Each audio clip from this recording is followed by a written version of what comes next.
Have you ever thought how fast you could adapt to an exercise if you were to only do that exercise and nothing else? Goals in training might be everything.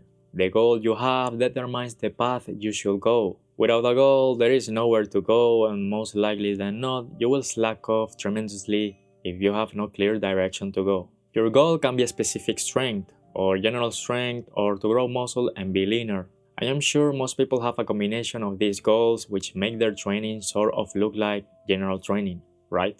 Like, for example, when we talk about training, more often than not, we talk about training the whole body. When programming or training, the most popular programs are push-pull legs, full body, upper lower.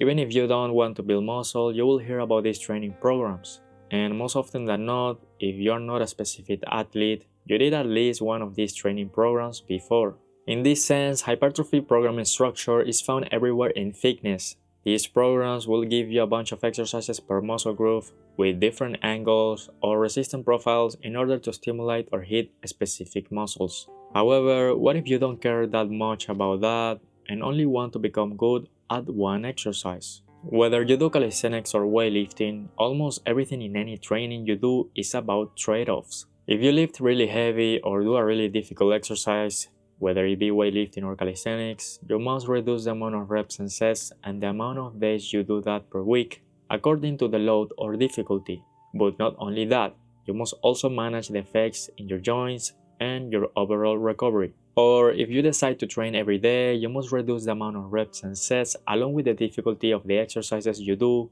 in order to be able to do high frequency. And the same goes with high volume. If you decide to do a lot of sets and reps in one session, you must reduce your overall frequency and exercise difficulty in order to do that high volume. Obviously, something excessive to a beginner might not be for somebody that has more time training. In this sense, high volume or high load is somewhat relative. It changes according to each of our capabilities and strengths. If you don't respect trade-offs, you will injure yourself or never recover from your training. However, what about the amount of exercises you do? If you, for example, have a big goal of becoming exceptional at one specific movement pattern, why not ditch this idea of training other things? Training the same exercise 5 days of the week seems like a really bad idea. How are you going to recover from that? When you train your whole body, you're doing a bunch of exercises per week, maybe 12 to 15 exercises per week or even more. If you do 6 exercises per major muscle group, and somebody says that he trains the same muscle group twice in a row, or even 4 to 5 days per week, in your perspective of general training, it would look like you wouldn't be able to recover from that, or even the idea of training the same muscle group 5 days per week would look like overkill. However, if you were to limit your exercises to only one per major body group, training 5 days per week the same muscle group is actually manageable. Anyone that has tried a new exercise with a different resistance profile or a movement pattern will feel soreness the next day. Regardless of what causes that, the pattern is there. We do better and recover faster at the exercises we frequently do than at the exercises we barely do. Therefore, we can conclude that increasing the frequency of the exercises we do makes us better at doing that specific movement pattern. In other words, it makes us more efficient. We feel less tired from doing it and need less rest. And if we only limit ourselves to 1 or 2 exercises, then we don't need to worry about the fatigue and the volume from all the other exercises. I sort of trained like this when I was hyper-focused on the handstand push-up. At peak bulk, I will some days do around 8 to 16 sets of variations of the handstand push-up, managing the volume according to how I felt. Then, if I train the handstand push-up the next day, I will maybe do 4 to 6 sets, understanding that I trained the same move the day before. Surprisingly, it didn't feel that bad, or I didn't feel that beat up. Then I will rest and repeat. This will give me around 5 days of handstand push-up training per week. Most of the sets, if I had to count the intensity from a rate of perceived exertion, will be between 5 to 8. After my handstand push-ups, I will do dips and push-ups. But because I was so focused on the handstand push-up, I will neglect or slack off in my push-ups and dips. For some days, I will just straight skip them, which inevitably just made it better for my handstand push-up recovery.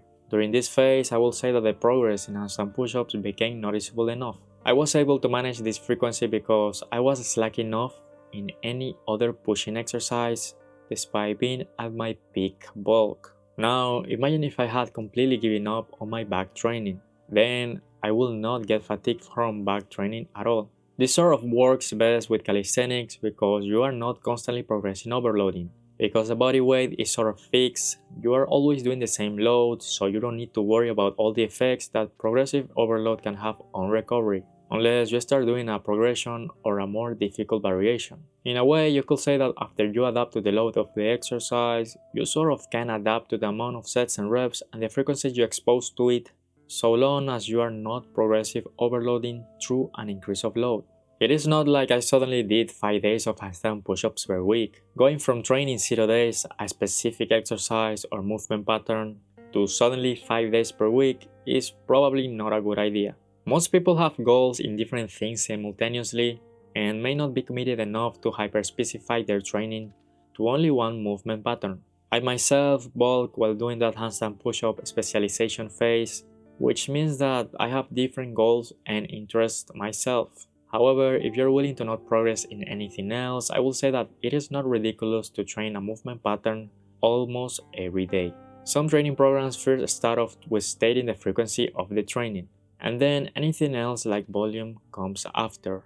If you're really looking to become exceptional at only one thing, why not start off with the frequency of the movement pattern you want to obsess with? If you really want to become good at a specific exercise, I think it is worth it to consider only doing that exercise or movement pattern at least for some time. In my experience, I will say that it is beneficial from a fatigue, recovery, and adaptation perspective.